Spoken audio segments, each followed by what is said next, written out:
भारत के एक दूर दराज के गांव में एक अंधेरी धुंधली रात में राज ने अपनी बाइक पर शॉर्टकट घर जाने का फैसला किया। जैसे ही वह घने जंगल से गुजरा, उसे अजीब आवाजें सुनाई दीं और ठंडी हवा महसूस हुई।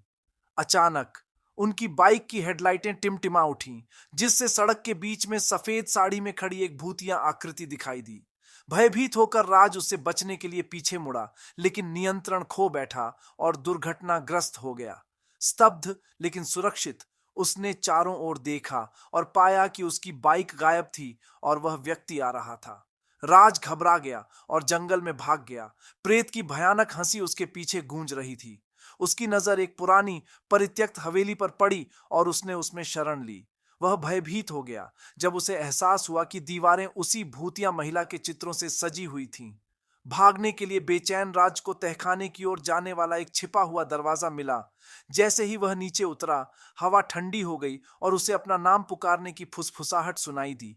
मंद रोशनी में उसने अपनी बाइक देखी, बिल्कुल सही सलामत, जिस पर एक नोट लिखा था, सुबह होने से पहले बाहर निकलें या हमेशा के लिए हमारे साथ जुड़ें।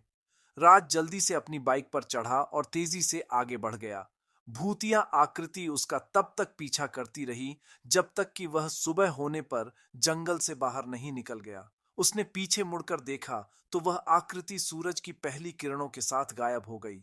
स्तब्ध लेकिन राहत महसूस करते हुए राज ने उस शॉर्टकट को फिर कभी नहीं अपनाने की कसम खाई और भुतहा जंगल और उसके रहस्यमय संरक्षक को उनके भयानक एकांत में छोड़ दिया।